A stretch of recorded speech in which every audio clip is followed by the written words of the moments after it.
wellness, and looking at some of the capacities that exist for people to offer mental health services, it's very limiting when you think about our Kenyan context or even African context. We have very few providers who are psychologists or psychotherapists who can offer that service.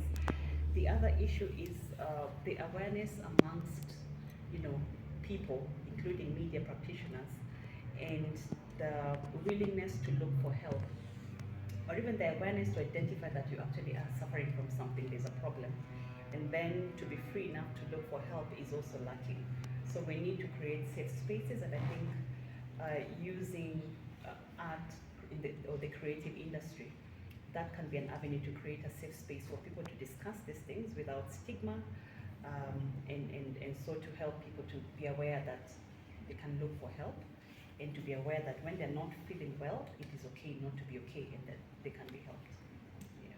So, Veronica from VG Live, just an additional question from what he has asked. In Kenya, there are many media personalities that if they are retrenched from their media station or something, they go back to the street and ask for help from the people. What would you advise us, because you're also media personalities here, what would you advise us when it comes to entrepreneurship? What would you tell us so that we can have something in future, that if we are retrenched, we have something else we are waiting?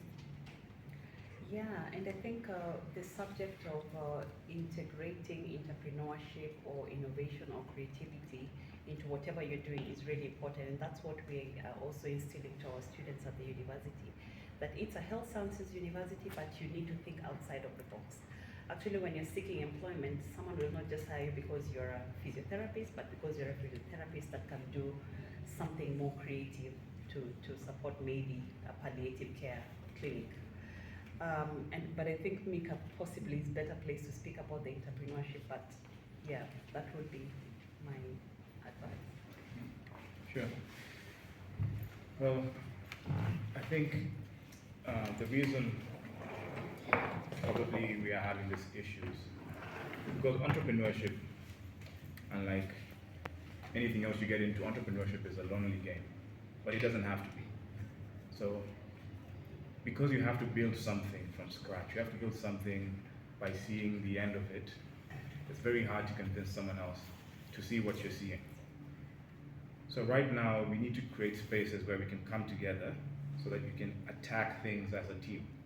You don't need to attack something by yourself, because once you fall, who's there to catch you? But if you have a team, if we can create spaces where, where someone falls, you have 5-6 people there to bring him back up. It's very hard for that person to go deeper into his mental health issues because he has brothers or sisters who are around him. So right now, entrepreneurship should be thought of as a team sport and not as an individual sport. And those are the type of spaces that we now need to create so that together we can move forward, because ideally, this is a community, this is a society. You don't do anything by yourself. And the biggest companies have not been created by a single individual. So we as Africans now need to come together and say we're going to start doing things together. So a word of advice to any person who would like to be an entrepreneur but is afraid of risking, because I believe entrepreneurship is all about risk. A word of advice to that kind of person. The advice would be take small risks. You have to risk to actually get a reward, right? But you don't want to risk too much. You can spread your risk by having a team.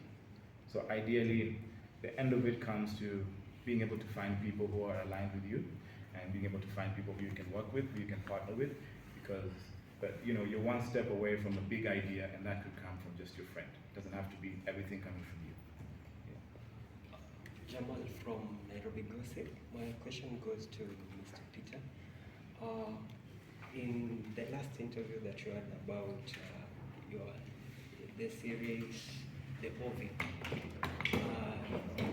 playing Waters, you said that you are optimistic about the renewal of that series. Optimistic about which? Huh? Optimistic about? About season 4 of the Okay. movie. Okay. Now, the question is, fans are asking, When is season 4 being released? Okay. Is it? Well, I will answer that, but I just wanted to piggyback on what was said before about, excuse me, thinking outside the box, right? And risk management, right? So we live in an era where people are creating content all the time, and content for, you know, whether it's vanity or people being creative with humor. So that lane exists for content in terms of opening up conversations with podcasts or so if we just take mental health period and just using that as an avenue for thinking outside the box to get information and how we can make that information land. I think that because people are creating content, there's already like this synergy that empowers individuals to put their voice and their experience forward. So that's just an example of how I see that manifesting.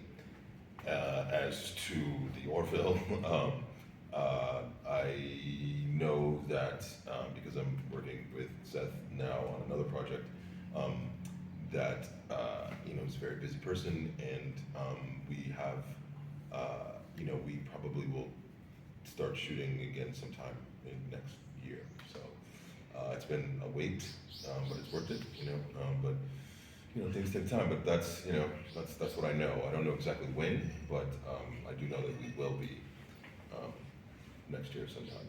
So. Mr. Macon, Yes, ma'am. you've been in Kenya for a few days, and I believe you have interacted with film personalities in our country. So tell us, what do you think we can do better as a country, and also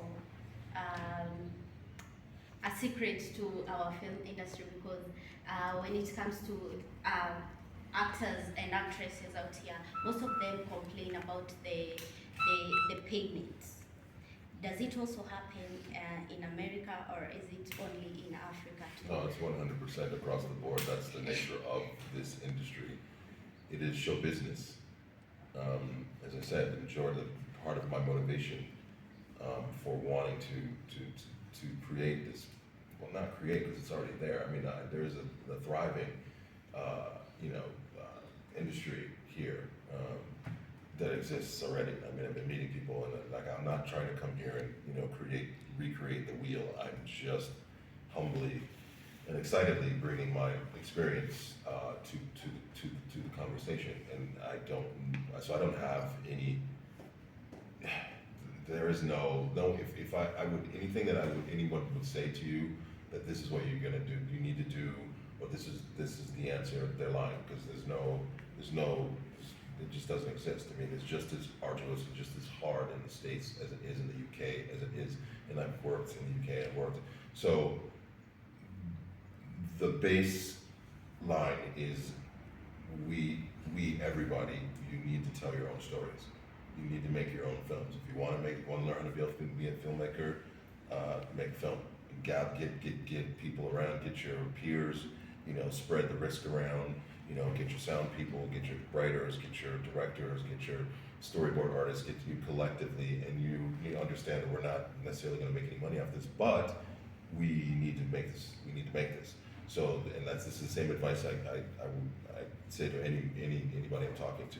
The name of the game is to create your own stories and shoot your own stories and force those stories into the conversation, because a lot of the disconnect I feel that comes from the relationship that maybe Hollywood or big producers or big studios have with the youth, and particularly youth of the diaspora, or youth of the color, or youth of specific ethnicities, is that their stories are not being told.